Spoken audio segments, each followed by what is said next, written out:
There we go. Oh, can everybody hear? You hear?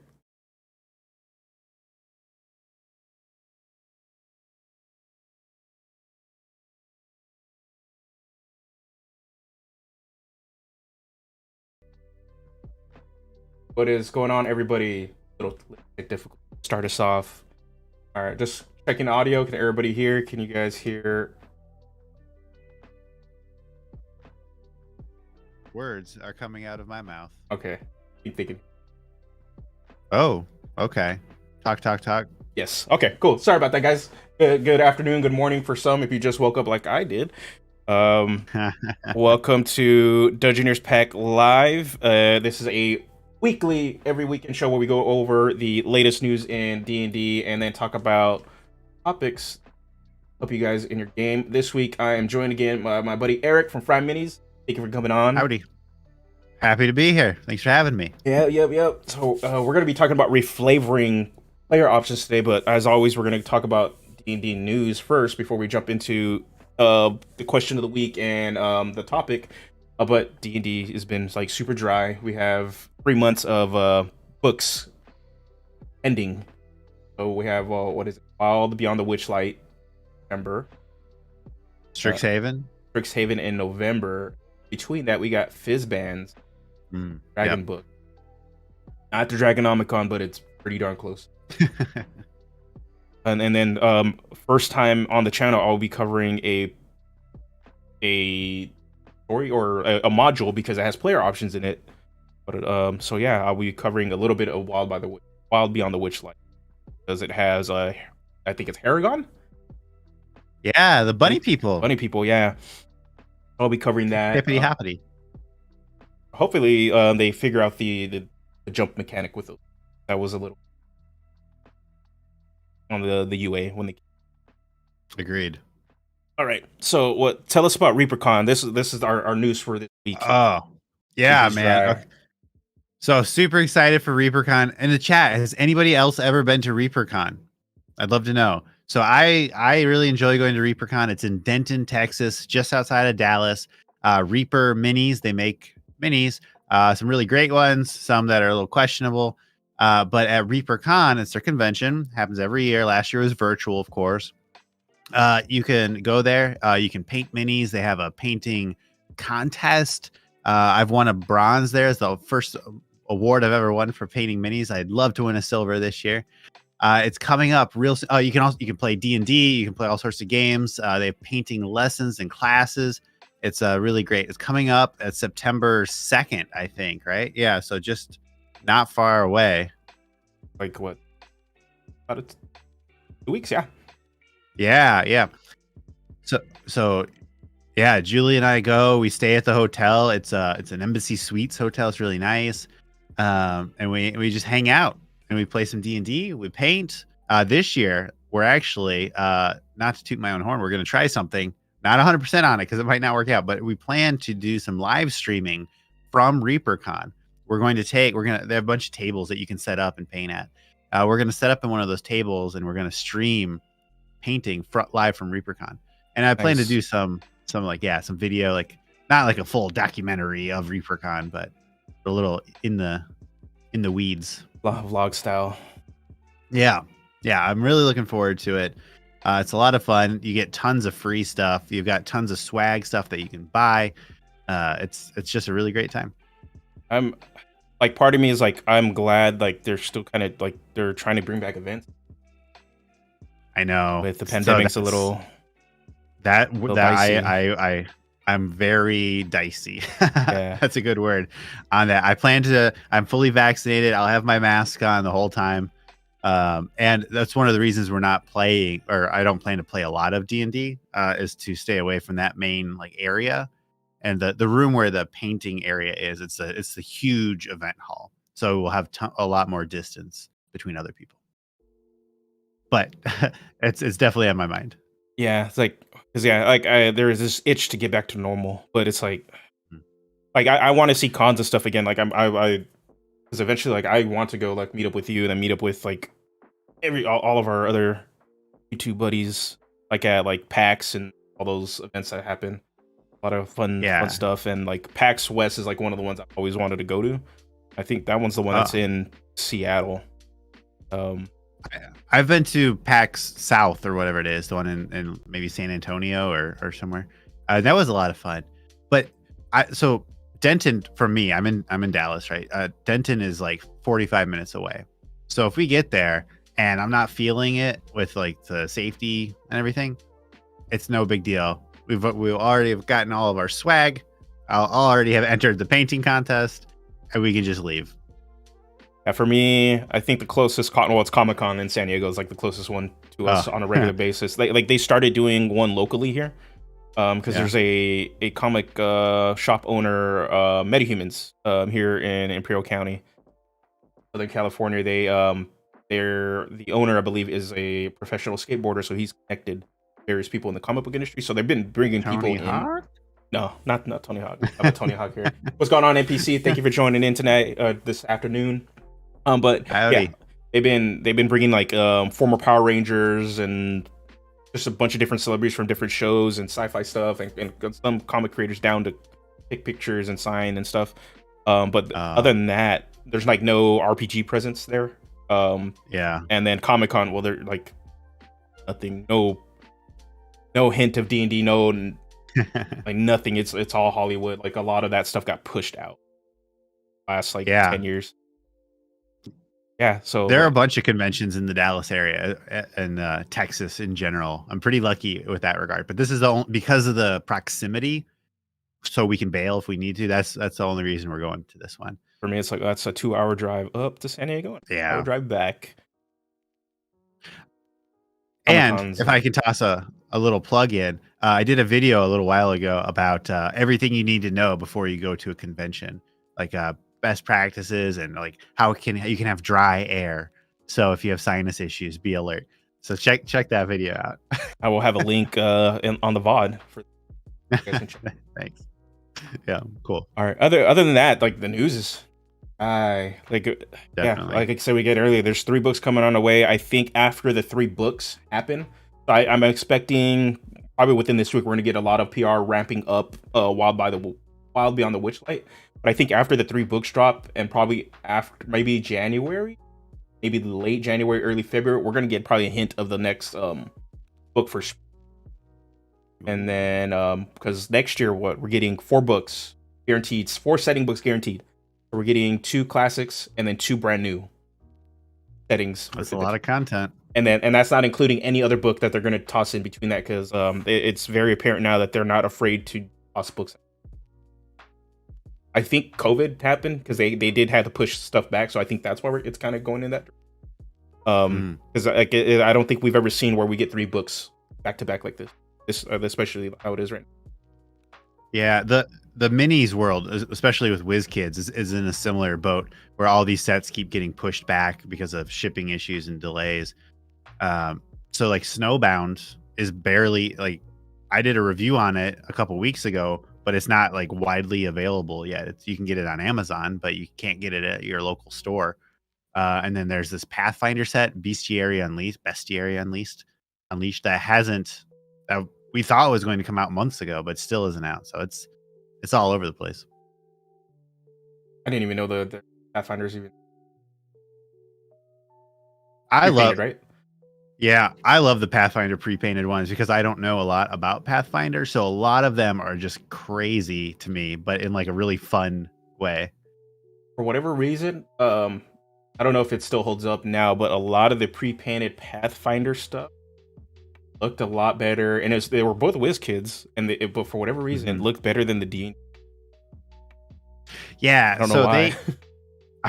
I don't know the specifics, but as I understand it, if you're WizKids has like tiers of quality, of like sculpt quality and paint quality and volume, right?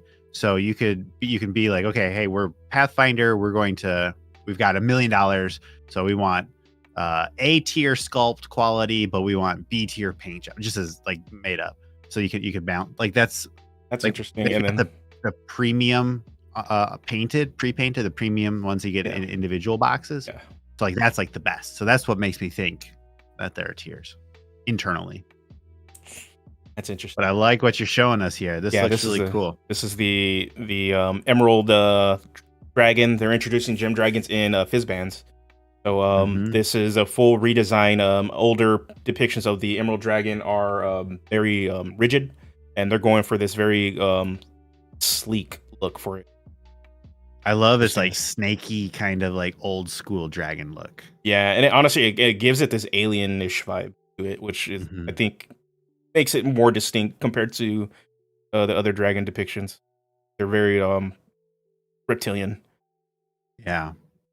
I didn't pick up the Sapphire Dragon. I'm not sure how I feel about the gem dragons as having the minis. I feel like I'd use them so rarely that. Yeah, I think in general, like large minis are going to be, for me, always been harder to use unless you like this is going to be a boss fight. This is going to be something. It's not large minis. Yeah, like that.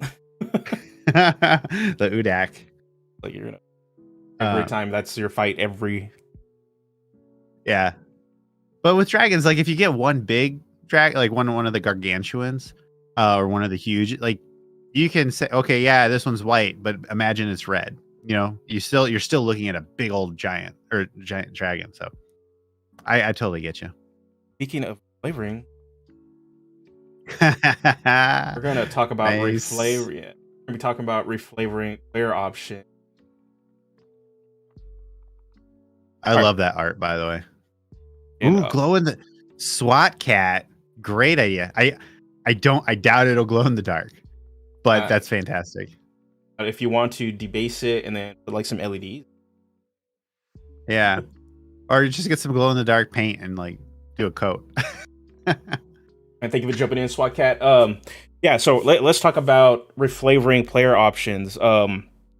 When I started my channel, I didn't really do this too much. I started honing in on this when I switched my format on how I covered player options, just because everybody in the YouTube space that does player specific focused content talks about mechanics and either how to break them, always the big thing, how to break the mechanics or how to optimize the mechanics, or they grade player options in a white room scenario. So I moved away from that. But the big thing I love about D&D is role playing and be able to create your character the way you want to. Reflavoring comes into play is when the option in your character doesn't line up with player options available. So obviously, the more books that come out, the less you're gonna have to reflavor, because eventually they're gonna have the option to play it. But what got me on this kick was Eberron. And the reason I say Eberron is because Keith Baker, does phenomenal work on that setting. It never stops working on that setting, regardless of what Wizards wants to put out. Yeah. But DM's Guild. Yeah, he's full of content.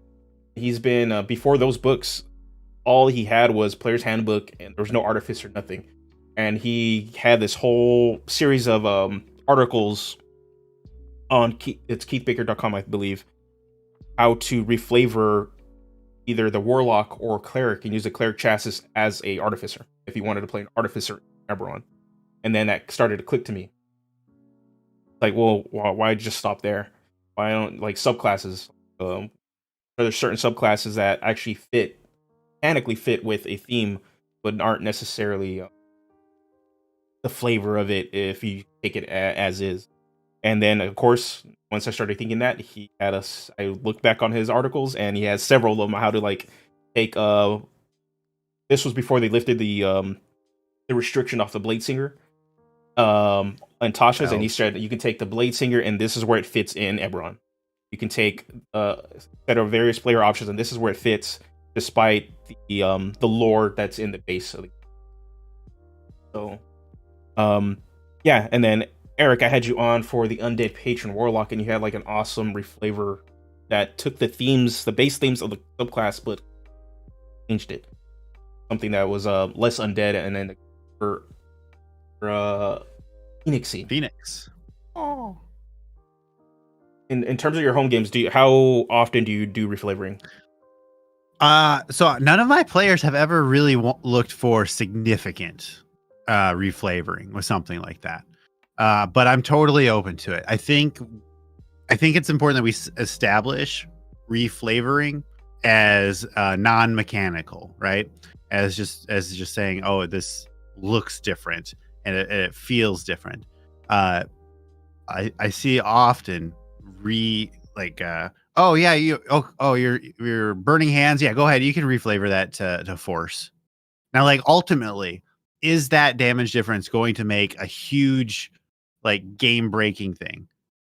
No, should I move over? Oh, Where's my square? Yeah. uh is that going to be a big deal?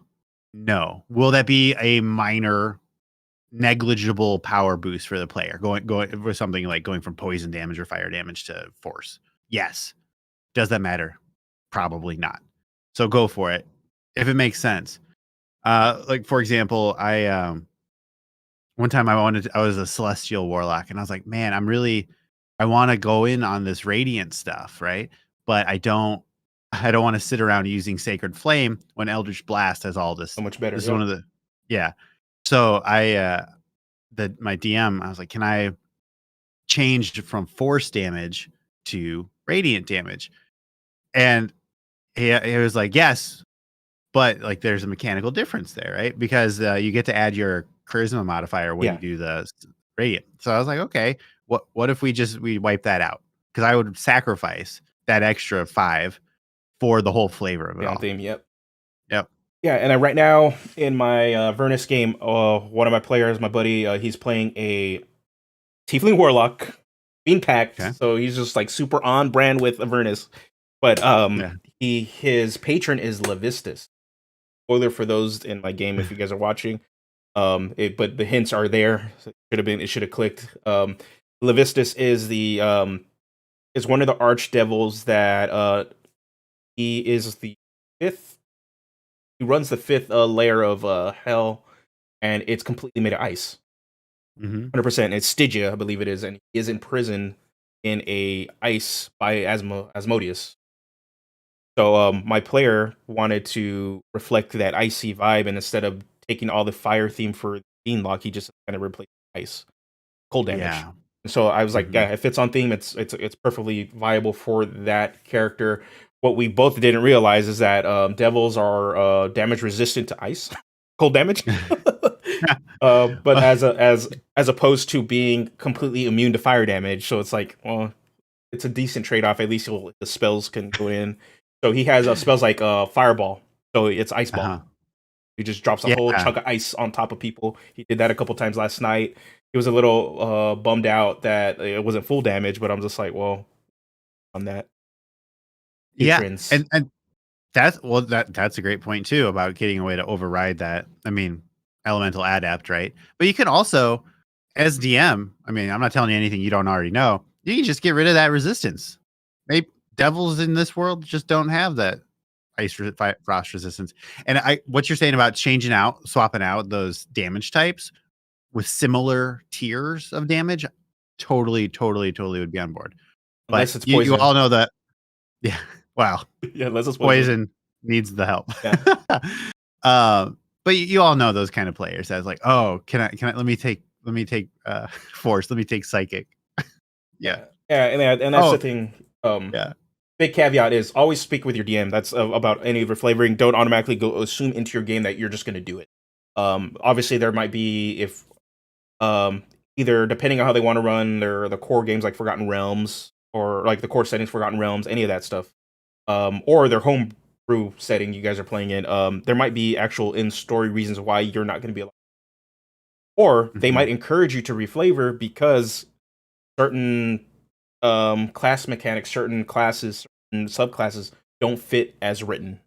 So always keep that in mind, especially if you're because it goes both ways. You're a player that wants to reflavor to fit in, or you're a person that likes to just play by the book, and the DM is also encouraging you to reflavor it to fit into my setting or in. Sometimes the lore doesn't. Let me ask you how you feel about this kind of a reflavoring thing. So outside of any particular story things about like specific races, let's say you have a player who wants to play a Dragonborn, but they don't like the Dragonborn stats, right? So what if they take Lizard Folk? and this mechanic, like in the universe, they're totally Dragonborn. They just have this other set of skills. How do you feel about things like that? I'm okay. There are certain like lineage and races in the setting that, or in the game, mechanic wise, that do they don't they're not actually super flavorful and impactful on what they actually represent. For example, Mhm. goblins. Um, Easy for flavor to be any mini race, like any small race. Goblins is Yeah. probably the best best stat block to, because they have Fury the Small, which is any small race is going to be like, yeah, I do extra damage to big people. I'm mad because I'm, and then they just have Yeah. like even if you just take it as printed, it's like dexterity, which small races tend to have a quickness about them, and then it's Constitution. There may be party you can switch, but other than that, it's like that they have like a perfect stat block. So I'm normally okay with it as long as the player gives me the reason why it fits and story wise. Like because obviously lizard folk, the big thing is obviously they're not gonna have a breath weapon. So why is your dragonborn not have the breath weapon? What happened to it? Yeah, and that's Yeah. first like story Yeah, and I beats think and that's little a good stories, exactly. story Yeah. stuff. And then even then, say they wanted a breath weapon or something later, I can just be like, okay, we're gonna develop why you don't have it, and then what is gonna cause How you you to get it back. unlock it. Yeah, Yeah. stuff like that. Yeah, for me, it's like when you reflavor, it's trying to get into reflavoring. Look into how that stuff is going to impact your character story too. That's big thing, because whenever you're doing stuff for your DM and you're going to reflavor player options, give your DM toys, give them hooks. Because that's Absolutely. that's stuff that they can play with to help turn it around and actually make this game more impactful for. And especially like right now, again, my buddy's running that Levistus Patron Warlock, and yeah, I'm having fun as throwing his patron here and there, encouraging him to do stuff against the party. and and just having the fun stuff with the ice, and it's gonna be like more down the road, ice and cold damage, Yeah. and just what this patron wants. And it's giving hooks like that tied to the reflavoring is like Yeah, spot cat. if you don't mind, I'd like to Oh, yeah, let's Oh take no, no, Spot Cat. yeah, like okay, and then I'll go. How do you Okay. guys feel if Warlock players want to change their patrons? Like for example, Warlock Great Old One level 3 decides to change their patron. Oh, that's a great question. I just did a video on that. Me, all these videos, I will put them in the Yeah. description. Um, Do you wanna take it or you want me no, to? you go ahead and answer it. Go for it. Alright. Totally dependent on the players, on the situation, and on the reason. So if you have it, and again, this is for my table. Some table like multi-classing, for example, some games, some groups, you need a in universe, in story. Why is your class changing? Some people say a level in a class is just a set of abilities, and there's no such thing as a class. So however you want to do it, totally work. But for me, I would like usually a story reason for something like that. So not now if there's a situation where the player's not happy and they're like still low level and you're like getting the feel, like sure, we can make an allowance there. But if you're like level 10 or something and you want to just like switch your patron, well, there's going to be a repercussion. Your old one's not going to be happy with you. Your new one, you're probably going to have to prove your worth a little more because you've already proven that you're going to break this pact.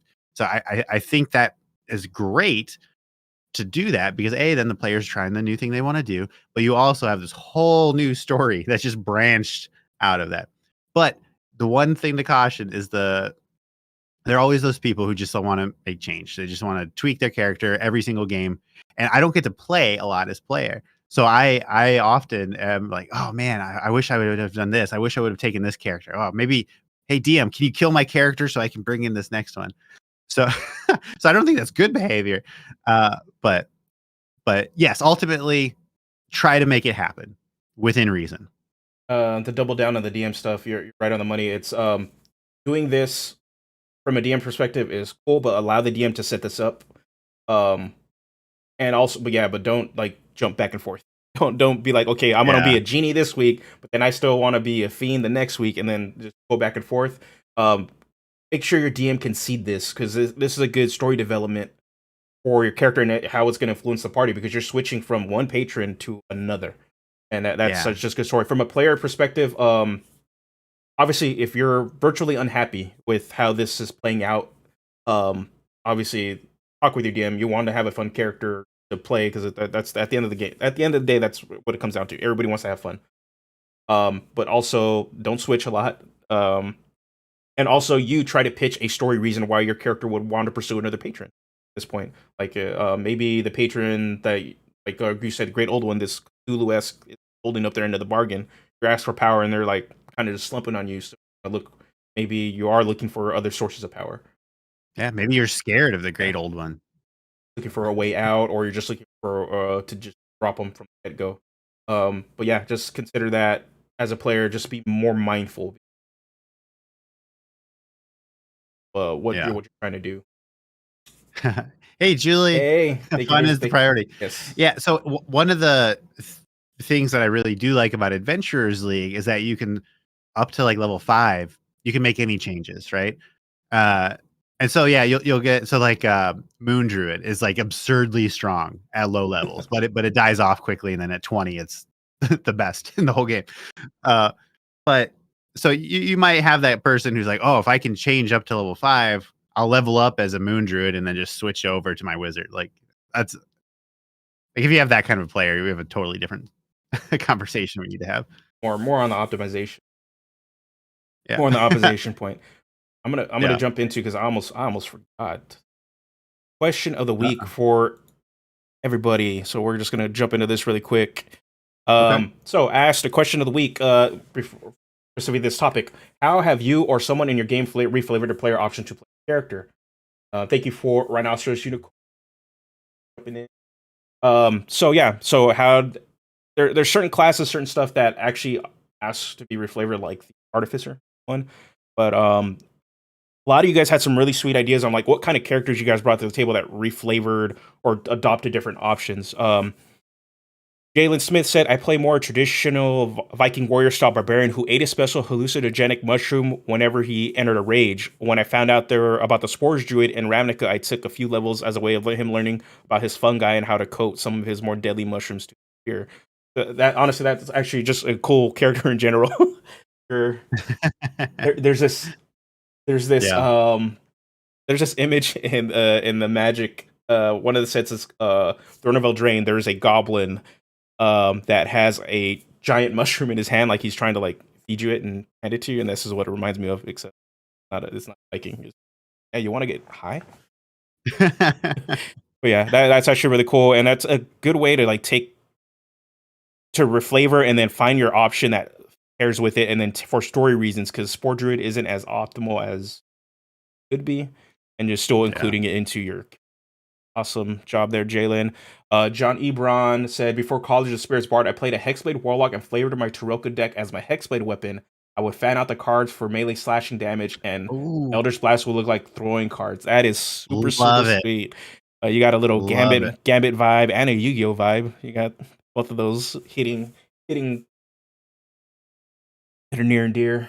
Yeah, that I love that reflavoring. Hexblade is probably one of the most flexible subclasses you can reflavor, and I will get into some ideas for that. I had a Hexblade Drow Warlock, and I played him like a Wild West, like 6-gun shooter. So yeah, that's I know, not original, but no, that's actually still cool. That it hits on an idea I'll talk about in a bit. Emiliano Carnaya, probably said that terribly, butchered it. Currently playing an Alpha Paladin. This is a small reflavor, but I wanted to make it a little bit unique by having his lay on hands work differently. So instead of laying hands on someone to heal them, he takes off a feather from his body, mainly from the head, neck, or wing possibly, and puts it on the wound or somewhere near the body. See perfectly, perfect. Even mechanically identical. It's pure flavor difference. That's a perfect example. Yeah, that is perfect. It's not super big. It doesn't really impact the game, so your DM's gonna let you get away with something like this. Yeah. Without having to do too much, and it still adds a ton to your character. All right, Stephen Shaw. Well, two things actually that really stand out. I'm playing a Spores Druid, and my DM came up with this cool idea that once a day I can roll on a chart and summon a random mushroom that is associated with that roll. He gives me a description of the mushroom, but it's up to me to find out what it is and what properties are. Interesting. It kind of gives me a Pikmin vibe. Play I don't that know. game. Okay, it's a old. It's not old, but it's relatively. Actually, technically, it is old now. Feels recent. It's a Nintendo, right? It's a Nintendo game for GameCube, and then they believe GameCube. GameCube and Wii, and then Wii Plus or whatever the heck. Oh, it's those little people, Yeah, right? the little plant people. And this kind of reminds me of Yeah. you're just summoning a little Myconid little plant person. That's actually pretty sweet though. Not full on flavor, but just like it's additional flavor. Like you already Yeah. got KFC chicken, now you're just adding some spice on. All right, Dim DMNMOR Dim More. I'm probably butchering your name. I'm sorry. Never got to play it, but I reflavored a draconic bloodline sorcerer into a sorcerer whose power came from nature. His AC's boosted was described as barkskin, and his extra hit points came from his connection to the life energy, increasing his vitality. My DM allowed me to swap out a few spells from the spell list. That is another solid reflavor. Excellent. And it's perfect just working with your DM to get the spell list to that one. Yeah. Yeah, I think that one's great. And very briefly, what I had wanted to go back to before is you had mentioned don't always assume your DM will allow you reflavor, but also don't assume your DM won't allow reflavor. So you're only able to swap out those spells because you talk to your DM. Your DM will almost certainly, unless like maybe if they're new and they want to stick to raw, that's fine. But most likely they'll want to work with you to develop that custom tweak to make your character stand out. So that absolutely always ask your DM. As a DM, you can never ask me too many questions unless you ask me in combat, how many bonus actions do I have? Yeah. If you ask me that, I'll get annoyed. Seth Taylor said, I'm working on a Warforged Draconic Sorcerer. Is it engineer modeling him off a few MTG weird cards? It's a non-Ebron, non-Ravnica setting. It's been reflavored, struggle, crossing, fluff, and that is another thing in general when you're trying to bring in options from one setting into the other. Especially because you're bringing in Warforge, but then you're also doing the Draconic Sorcerer, and then you're flavoring it off of the weirds. So for those that aren't familiar with Magic the Gathering, weirds are elementals that are pretty much bashed together. So like you could take a you could take a fire, and then you take cold, and you bash them together, and it creates this sort of weird liquid heat, waterish steam elemental. There's a mini of one of those. Yeah, sorry about that, Dimnor. You're going to struggle in general just because you're trying to take it. Biggest thing is just talk with your DM and tell them, I want to do this. This is the character I want to play. Where does it fit in your setting? Where does it fit in this world? And then most likely, the DM will most likely have stuff they've overwritten for their own setting and stuff that they're waiting to just tell players. And if not, you're going to force them to write stuff, and they will fit you in. DMs, as a DM that likes to I overworld build. That's my problem as a DM if I'm doing my own homebrew. and it's a fairly common problem with DMs. I can relate. Yeah, they overdevelop. Guarantee they will help you and work with it. Or sometimes they might just tell you on the flip side, you're trying too much. Limitation breeds creativity, so streamline your idea a little bit more. It'll fit better. You'll have a funner time. I think that's what one of the problems some of my players have. They want to do a lot with the character because they like a lot of different concepts. But I'm like, streamline is like the biggest thing for 5th edition. Is like try to keep it as simple as possible. But you want to fit into a sort of mold for like an archetype of your character. Building your like I want to fit for me when I build my characters is like what kind of trope or archetype am I fitting into my group? So that personality-wise, they're distinct. Mechanic-wise, they fit a certain role so that it encompasses. When I build characters, that's the way I approach it. It's like for me, it's like telling a story. I write the character to. Yeah, if you ever want to do a group challenge, roll up new characters and everyone be a human fighter. And you'll get a variety of characters. It'll be great. And but you got to let them build them together. Because if you just build your character, bring it in, then sure you'll get duplicates. But if you work together, tons of fun. My party has issues working together and building characters. Yeah, we all tend to make. I'm the whenever I get to be the player, I'm like the second DM because I kind of want to know like what's everybody building, what's everybody doing this, so I know what character I can bring and kind of just wrangle in. But not everybody in my party builds at the same time. Or they wait till literally session 0 to be like, oh, I'm going to finalize my concept. And I'm just like, well, crap. I have to change my character now. Do you ever, as somebody who's very proficient in the game, do you ever feel responsibility to like do your character last? That way you can kind of fill in the missing hole where the rest of the party has built up already. I should. I do. Yeah. I should. But I can't. Like I just can't. For me, it's like I'll come up with like 5 characters and then let them build and then plug in the one. Yeah.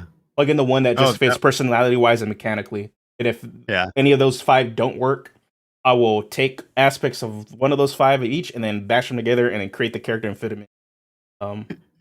Yeah, see, I got some of my players in here. I have Aaron and then I have Adrian. They're both players in my games, and they 100% agree. Adrian said our group is pure chaos when it comes to party makeup, and it's true. And currently in our Avernus game, we have they're super light on healers, so they're living off potions, and the lonely bard is the only one getting them up. So they're living off potions, short rest, and the bard healing. No healing surges. No, and the thing is, it's helping because it's making the game harder. They haven't really got to play a game this difficult in combat, so like it's one of those things. Like it is a challenge. It's a challenge for them when I actually can soup it up, and actually do it. And it's for me as a DM, it's been fun seeing them struggle just a little bit because it does force them to. It forces our group to use different tactics where they're not accustomed. So, which I like to see that they're starting to the brain to be like, well, if so and so is doing this and locking stuff down, me as a spellcaster, what can I do to either help them or put them in a better position? I like seeing them do it. Oh, chat has come alive, man. Chat has a lot of questions. Major. Actually, SWATcat first said he wants to know what kind of figures you have in your background. Yeah, so I've got these whole shelves full of minis. We've got giants on the top. We've got dragons down here, and then all these shelves are full of like humanoids, and there's more rows down there. If you ever want to see all my minis, I know I'm sending everybody to all my stuff. I've got a whole video about how to store and organize minis. I've got a lot. We counted them up. I actually sat and watched that video. Got to see. I have a lot. My fiance. She got frustrated that I had like 2 little boxes. I started early on when I played. I started collecting enough because I was like, I need this player. I need. That wasn't DMing. So I was like, I just need this PC, and even then, I still had too many, and she's just, you have no space for this. We have a whole closet full of them too, with the unpainteds. A lot. Yeah, thousands. It's thousands and thousands of these. Major. I work with a PC to reflavor the Oath of Watchers into Oath of the Adventurer. They're kind of like the avatar of Adventure, who poured with Heart of Gold and previous avatars at their. That's actually pretty sweet. Oath of the Watchers is like this planes watching paladin that makes sure that bad stuff doesn't go in or out. They take care of fiends and aberrations and stuff. So reflavoring it to kind of fit that more of an avatar-ish, where they're kind of a reflection of past selves and more about the adventure itself. That's actually pretty sweet. I know there's a couple homebrew oaths I've seen of paladins that actually follow that too. It's been a while since they crossed my path, but I know there's a couple of might want to check out mechanics and kind of give them to you. That's a cool subclass. It's so campaign dependent though. Yeah. It's either going to be awesome or useless. Okay, yeah. We're talking about the bag of holding that I gave. Like I totally had a DM insert. It was I brought my character back from our Storm King's Thunder game, and if he's in the same setting, there a while. Here's a bag of holding because you guys are gonna need Artificer. Oh, that's good. That's really said. I do what Fryminis said about waiting for everyone else to make your characters, but I do it because I don't have a lot of ideas. I could do whatever and be. So we keep this huge list or this huge collection of cool character art that we found, and we don't share it out because we don't have like who owns it or anything that do. But just that, so whenever we were like, oh, we need a character, we can look at this giant pile of stuff that already inspires us to then inspire out a character. So if you don't do that, collect art. Yeah, collect art. As long as I know there's some artists that are kind of like super protective, even if you use their art for your OC in their game, they're not too keen on it. I don't that aspect of it. Pay your artists Yeah, if you're pay doing it. artists. But for most of the time, if you're just using it for your home game and stuff, you're pretty good. Just start and just as long as you're not like streaming critical Yeah. role stuff and try to profit off it. Yeah, I would say that that's one good way like to get inspiration. Magic the Gathering cards also are another good way to do Yeah. it. Actually, and that gives me another thing to come into. A lot of my reflavoring comes from the fact that most of the fifth edition stuff does not work in Magic settings. And I say this because Magic the Gathering itself, Ravnica, Strixhaven's coming out, Theros, their whole alignment and magic system is based off the 5 color wheel of magic. So it's black, which is swamps, red mountains, green forests, water or islands, excuse me, blue, and plains for white. They have their own like miniature alignment system that each color represents. They both have a duality to it, good and evil, depending. And then mixing those colors together, whether 2, 3, 4, whatever, also breeds a certain type of character. But when it comes to actually casting magic in these settings, obviously a wizard in say in Ravnica, especially Ravnica, since the guilds are like 2 color pairs, um, a wizard has tons of spells that fit all the guilds. But say you want to play a wizard for is it? They're the mechanical engineer guild in the setting. Well, most of the art depicts electricity, um, sometimes time manipulation, duplication, illusion, a little bit, and fire. But wizards, say you're going to use a wizard as a chassis. Well, you can cast ice, you can cast poison, you can cast all kinds of stuff that's just not flavorful for that guild. This is what happened when we brought up when we were building our characters for the Ravnica game my group played, and that's what happened. Like some of the players we gave leeway, um, just because it was kind of like their first real game they were playing. But most of us that are like MTG junkies, we had to like dial in like our character's only going to have these set of abilities. If not, can DM. That reminds me of I don't. So I never played second edition, but in Baldur's Gate 1 and 2, which were based on second edition, the wizard subclasses were tied to the school. So every school had an opposing school, and you just couldn't learn spells from that school, the opposing school, but you could learn like extra and memorize extra of your actual school. So I think that's like pretty similar there. Yeah, and it's frustrating. When my Goblin Kensai monk, I was playing a Boros guild, or the military police guild. In the setting, he died, so I brought in a spore druid. Well, druids in fifth edition naturally have a ton of elemental, but I chose the guild of Golgari. So these guys are the undead, the green black guild. They're about undeath and rebirth, both so life. Well, these elemental spells didn't do what this guild's magic is supposed to. So the big things for me to flavor this correctly was even when your current terms of just not even reflavoring, just sticking to flavor, picking options that only limit. So you might not be as powerful. Like you take Thunderwave or any of these other spells that are infinitely more powerful. But if there's no way to reflavor it with your DM, even then, like something just doesn't fit because the imagery and the effects just don't fit. Trying to stick a flavor is still perfectly viable. My character is still. But then stuff like Heat Metal.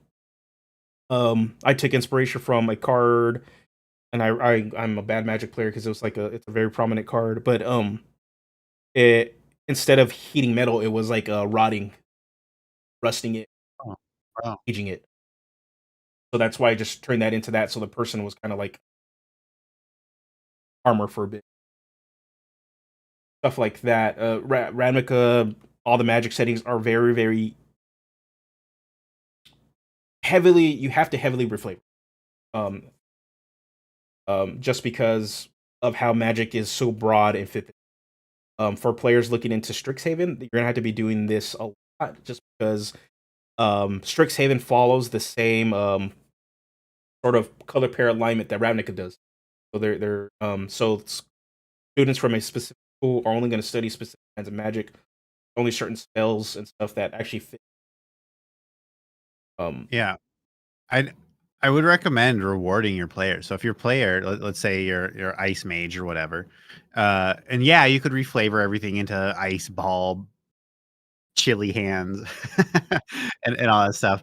But alternatively, consider restricting, like actually restricting your spell selections to existing spells. Because in the lore, right, like fireball explicitly is a spell. Burning hands explicitly is a spell. So if you avoid those spells, maybe give them some sort of boon where they can know, like, you memorize one extra spell or whatever, just to reward that kind of restriction. Just like if you have a paladin who's like, my glory like future is to get a holy avenger, and so they never end up going polearm master, sentinel, great weapon build. You like give them something for like committing to an idea. And that's the big thing, especially when you see Forgotten Realms and all these. It's not that they're generic, but classic fan settings go broad, and your a wizard is a wizard. But then, yeah, these fifth edition settings for Magic are they're very tailored to a wizard is a wizard from a specific set of color pairs setting, and if that's if you want to play it as forced to play it, you and your DMs can run the game, run the setting how you want. But if you got Magic players in your group, like my group pretty much is predominantly. I think there's only one person that doesn't actually play, and then one who used to play. And even then, for us, it was like we played Ravnica. It's like our character's gonna have this alignment because these two pairs are gonna have these fit within. And it was interesting. I recommend doing it that way for Magic settings. Also, there is DM's Guild supplements that help with the spell casting. We didn't. They came out a little too late, but from when we were playing it. But Phil Kearney has some conversions of using the fifth edition Magic and redoing them to fit within Magic set. So I'll put a link in the description for that later on the video on demand that you guys can see that, because yeah, he did a really great job of like fixing and making and actually having a list of which spells go with which color pairs. So it makes it so much easier for you guys to fit in. In terms of like stuff like Eberron, um, like I said, Keith Baker is the reflavor king. Would think, but when I was talking about Hexblade, Hexblade is probably like the easiest reflavor subclass you can probably put into this into fifth edition for your games. You said you were playing a pretty much a gunslinger. Yeah, Yeah, yeah, but it's pure warlock mechanically. yeah, and mechanically, because Warlock has a lot more options. They probably have the deepest character choices, but not necessarily the deep. It's an interesting mix. It's fun to build with warlocks, but necessarily you're gonna be either I swingy my sword or Eldritch Blast, kind of what it comes down to. But in those options, one of the things Keith Baker did is turn them into a wand slinger. So Hexblade Warlock's actually perfectly Oh, viable for yeah. this. It's kind of the same along the same line of a gunslinger. Your Hex, like I'm assuming for a gunslinger, Hex is actually like a marked target, like Hunter's mark, like that, and shoot gun, and that's Eldritch Blast. And same thing for wand slinger. Boom. It's you're hexing them, so it could actually still be hex, and then your wand is actually just sending like magic missile type of attacks at them. Yeah. And then all your cantrips could just be a bunch of different. One is minor image or minor illusion, and um Yeah. yeah, and the thing with Hexblade is like their abilities still work with Eldritch Blast, range weapons. People don't realize that. Everybody's like Hexblade, blade in the thing, and I'm using a melee weapon. Hexblade is the best warlock, regardless of how you're delivering his damage. Yeah, and it's mechanically powerful. It's more front loaded than most warlocks to be with. But yeah, Yeah. one of those classes. But its flavor is so bland, unfortunately, that Yeah. it's probably the You easiest one to need to. reflavor. What other classes are good to reflavor? Fighter, Yeah, Battle Master, that can be anything. Battle Master is better mechanically than the Archer, Arcane Archer, and can do the magic vibe of that a lot better than Arcane Archer, unfortunately, on a mechanic level. Flavor wise, play as you want. I think the difference is going to be like get really into I think mechanically and in terms of active play, the Battle Master will just feel. I think that's the. I think power wise, I think Battle Master in the long run, if you crunch numbers, is going to stronger. You're never going to notice it when you play it, but like in terms of actual use of mechanics, Battle Master will feel better, feel good about doing it. One of my favorite characters I ever played was Arcane Archer Scout Rogue multi-class. He was I played him as like an elfy elf kind of thing, and it was just it worked great. I'm aiming to play a Battle Master fighter by range. Yeah. Not the most powerful, but it was a lot of fun. Their class Artificer, you have to reflavor everything. This is good and bad design of a wizard on the Artificer's part. Instead of giving them a lot of like little magic items and for it, because Edition Streamline, they force you to just reflavor everything. So when it comes to Artificer, and in general, any class you're gonna requires a lot of flavor or subclasses, take advantage of it. Describe what kind of like what does your spell look like? Artificer, everything's about little mechanics. So little trinkets, little clockwork machines that you've worked on. So and that's just the base Artificer. Say if you take that idea and put it into Ravnica, you can be an Artificer for the Simic Guild. Well, that's all by biomancy. Instead of like a little clockwork lighter, maybe obviously with Simic you're going to be doing poison damage or something. Maybe you have like a little you adapted yourself to like there's like a snake poison or something right out of your hand. Consider the little differences for that, but yeah, when you're casting spells with any spellcaster, think about Absolutely. think about the flavor and where they're coming from, what's delivering it, and what fits. Cleric, I think one of the best examples I saw for Cleric was Matt Mercer ran a small campaign series for Geek and Sundry that was pre-taped, and they were tied to Waterdeep, and I can't remember Blackstaff. Okay. But Ashley Johnson, she's a player on Critical Role. She played Pike, and then she also played had a barbarian in the second season. In a very terrible fan, I'm remembering, but she had a character that was a half orc cleric of Gond. So this is prior, this is prior to Artificer, and she reflavored all her healing spells as like little devices, and her spells as all little devices she pulled out. Made a prayer, activates it, literally Artificer before and Artificer. pass. So it's little stuff like that to help reflavor it, and it doesn't, again, like we said earlier, it doesn't mechanically change your character, but it helps you add a little personality to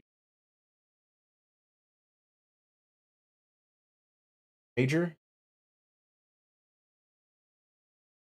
Swatcat says she also voiced a character on a cartoon Recess. She also voiced the. I watched Recess. I didn't watch Recess. I watched Hey Arnold. Hey Arnold. Hey Arnold. Dog. She also Quail Man. played she voiced the lead in Last of Us and 1 and 2. Oh. I haven't played that. I'm up to like 40 on Critical. Have fun. That's the hard. Yeah, she is in Last of Us as Elle.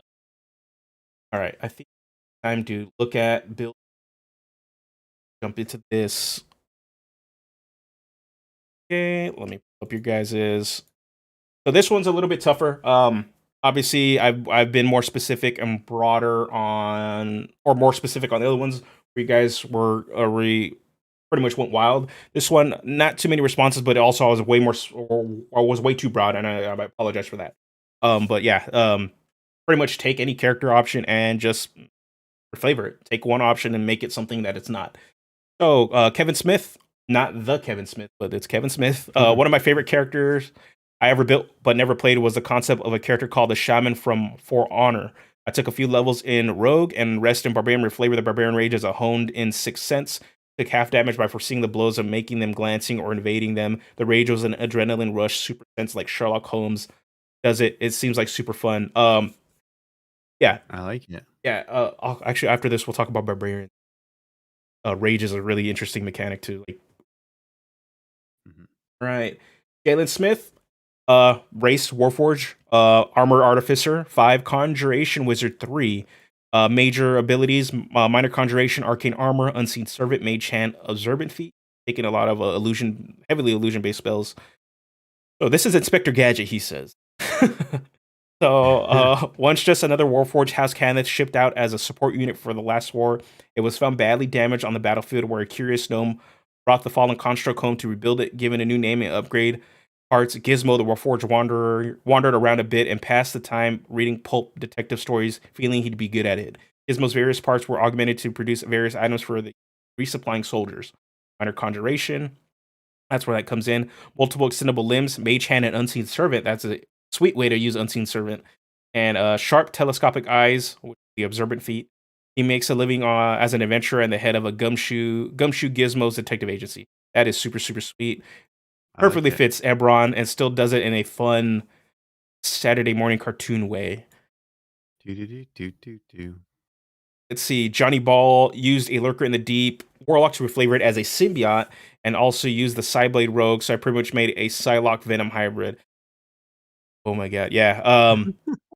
Hex Blade Warlock is another one where you can make it into a symbiote. I actually did an armor artificer build that they brought up that actually reflavors the armor artificer as the armor is actually symbiote. More along the lines of not so much Venom, but more along the lines of Guyver anime. If people know about that one, yeah. MacGyver?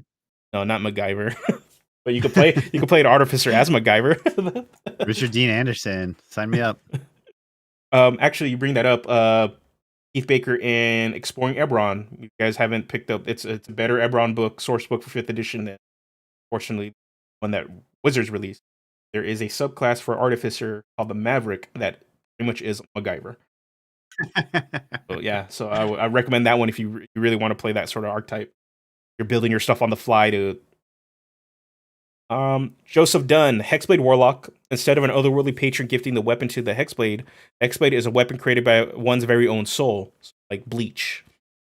I'm vaguely familiar with that. Understand. Every weapon, spell, invocation, class feature is further progression into tapping the power of your own soul. Replace your Cursed Spectre class feature with any not busted martial class feature. I use a pre-existing class feature person. Actually, that's an interesting thing to actually change it to another martial class feature. I wouldn't be a bad idea to just be like, okay, pick a fighting style and just put that there. All right.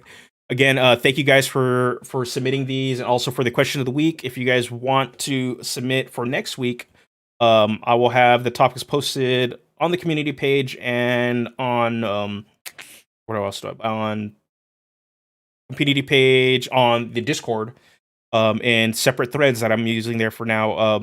And I can put your guys' answers there. You can check, obviously, go to the community page on YouTube, and then you can go to Discord. There's a Discord invite link on the description, also on the main page of the channel. Get to there, and I can actually go and you guys can answer these. Again, thank you guys again for submitting that stuff. All right, we're gonna post the time, but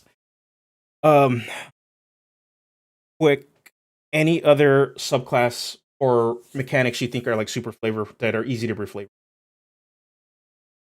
Oh man. Well, I like the idea of reflavoring feats, but specifically how you get the feats.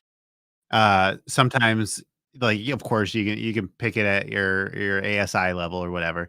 But uh, like brawler, maybe your character, like one of your players, keeps getting into fights, and so okay, guess what? You've done this flavorful activity enough that is manifested mechanically and you learn the brawler feat.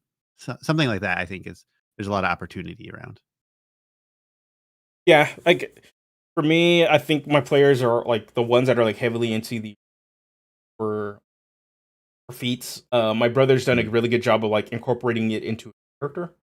a lot better than I thought because it's mechanically it's like strong. He went Battle Master Fighter, Polearm Master, and Sentinel. So Shocker. the combo but pretty much he did look up what Hell Rider because he's playing a Hell Rider, and he looked up kind of the weaponry and stuff they use. They tend to use pole arms.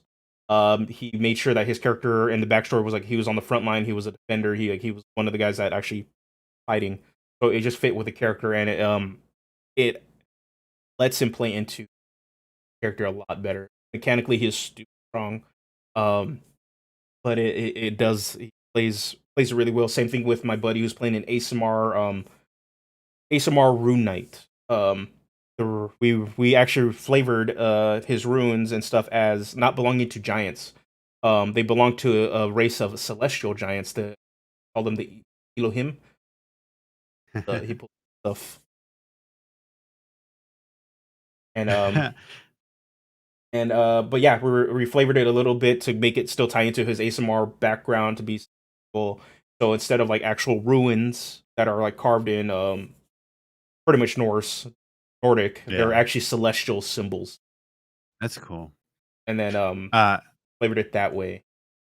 You did just mention something though. The forgotten ability or portion of a character is the actual background. Because that it's you can flavor your background to be whatever you want. So, and remember, I mean, it's officially like it's not even a variant rule. It's built into the rules that you can change the skills or proficiencies you get from your background. So you can do whatever you want there. So you set your character up from the get go with this special flavor. Yeah, and that's So like a Hell Rider background for that example. Yeah, and then that's one of the things. I'll do this other screen, wrap it up. They're codifying for those that are very iffy about reflavoring anything into the game and not getting permission. They're starting to codify this stuff so that to give you the permission to make sure that you guys know it's okay to do. You don't need to always stick to the book, but obviously the caveat is always talk to your DM. Talk to your DM, talk with the group to really figure it out. When reflavoring stuff, too, the big thing is to not make it so that you're taking the shine away from the group.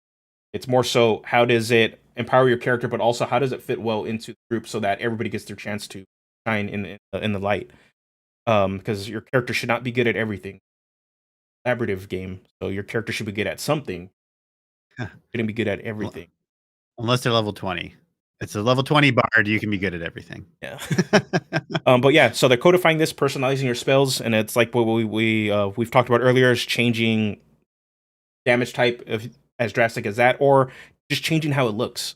So obviously the biggest example is casting magic missile. Instead of sending out missiles, it's literally illusionary chickens or chickens made of force. Shoot that stuff out. In the player's handbook, they tell you specifically about like changing specific options. So say your background and your class give you 2 skills that are exactly the same.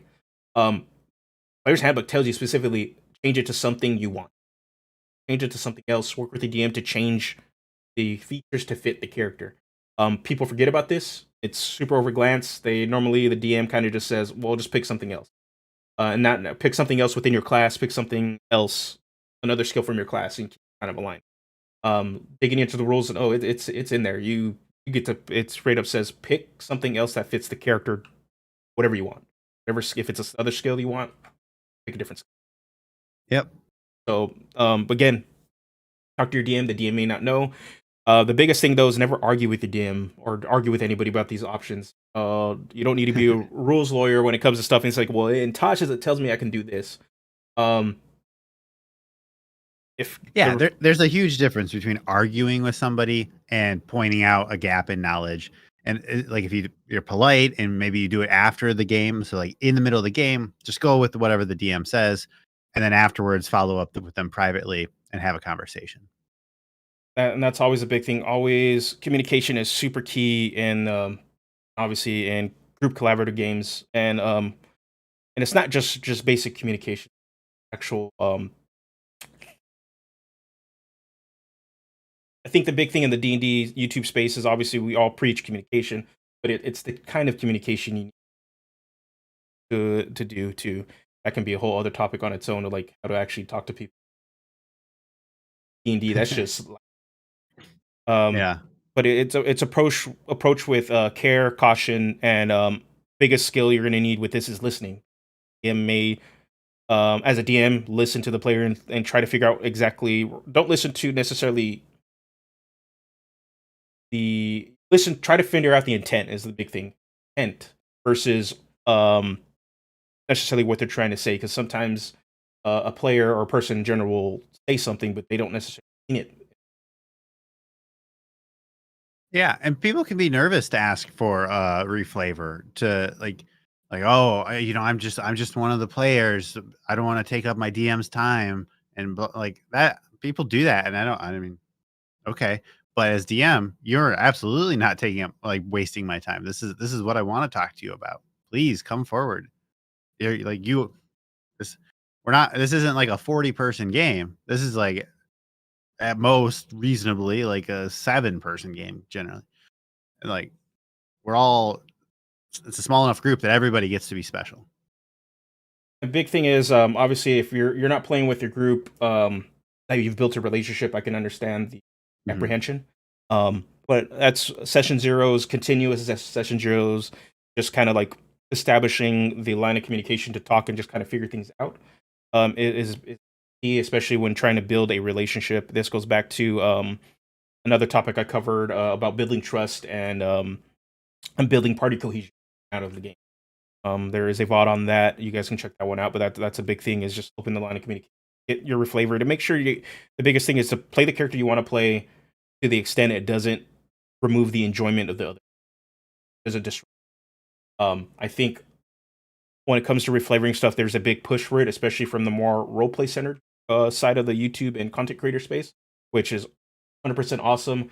But also, there is pushback by the optimization side. It's raw is raw. That find the middle ground, but also don't go overboard with your reflavor to be like, I want to be a Tabaxi cat girl magic that just takes them out of the setting.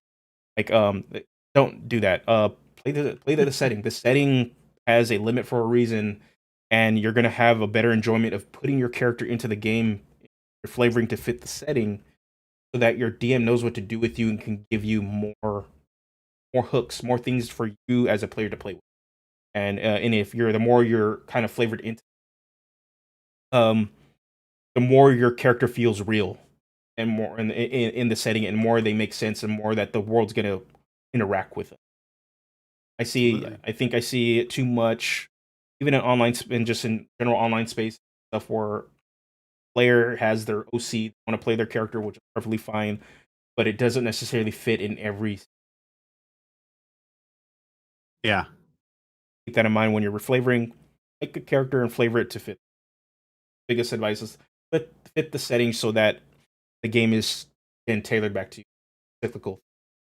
And if your DM if you go to your DM with like a request for like a homebrew or a your own class or whatever, and your DM not like thinks about it and makes a decision and it's a no, that's okay. Like like the DM it's the DM has this vision. And if your thing doesn't align, like work together to find a middle ground, like you said. But the DM's not going to say yes to everything. DM's not going to say no to everything. It's I don't know. And it Just happens. don't be sad. Yeah, so Don't be that sad. if the DM tells you no, just find another thing to make something work. Maybe you can't necessarily be a tabaxi reflavored as a cat girl because cat girls be tabaxi. Like you can still be a cat Yeah. person, or maybe they Yeah. just don't want. There could be a number of reasons why they don't want, but in the game. So again, yeah, reflavoring. I can go on and on about this topic. You Yeah. want to see Yeah. different ways to reflavor majority of subclasses that I've covered. I will put a link in the description below later. But you can find on the channel page a my subclass playlist, and starting from the Rune Knight on, there's entire sections dedicated to just reflavoring the class with different damage types, different taking on the mechanics to just play a totally different concept and fitting I it. love those. I have fun You doing do them. such a good job with those. Thank you. I have fun doing them. Honestly, I can probably dedicate entire videos to just that and like dump mechanics. Um, guys, also community here wants to see my take on mechanics. Although that's how it's gonna stay. But yeah, and also you can see how you can play these subclasses in each. Um, so yeah, so check out the subclass playlist if you want to see more. Actually, this Friday, I just posted a video on the Bladesinger Wizard. If you haven't checked that out, go ahead and check it out. There is a couple of flavor options on that one, and how to fit it into the 5th edition settings. And thank you for joining me. Hope to have you on more, especially with these new books coming out. Totally, I love coming on here. Thank you, Aaron. Where can they find you? Oh, fryminis.com, youtube.com/fryminis, patreon.com/fryminis, instagram.com/fryminis, twitter.com/fryminis, fryminis@gmail.com. You can get me anywhere. And Fryminis Discord. Although, if you're only going to be on one Discord, I guess you should be on Dungeoneer practice. I say be on both. Be on both. You'll find us both on each of them. I'm fairly active in Fryminis on Eric's Discord. Eric is also in my Discord. If you just ping him, he will come knocking. Yeah, everything. Just tag me. Yeah, we like to do videos about D&D, obviously, about minis. Big focus on minis, unboxing, painting, and just making the game a welcoming place. That's a big thing. Creating an inclusive space for everybody to play, regardless of how you approach it. Yeah. And thank you guys. Thank you, Eric. So yeah, you can catch me on DPackYT on YouTube, Dungeoneers Pack YT on Facebook, Dungeoneers Pack on Instagram. I'm not lucky. I have Dungeoneers Pack on everything. So on the draw with that. And if you want to support the channel, Dungeoneers Pack here on Community, you can become a member. And on Patreon on Dungeoneers Pack, I completely redone all the tiers. There's more options for you guys. And speaking of something, I'm going to be trying something new starting September for Patreon and YouTube members. I'm going to be doing a monthly stream where it's just me and you guys. It'll probably be starting out. It'll probably be an hour. It'll be probably a private link that I will link to both of you guys.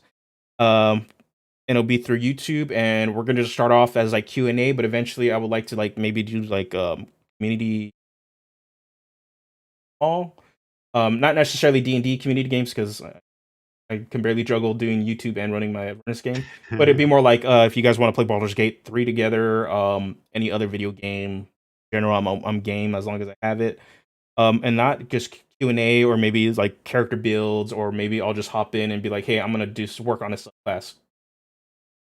You guys want to just come and chat and talk and tell me how much my class sucks? Do that too. If y'all haven't, hit the membership button here on this channel and become a member.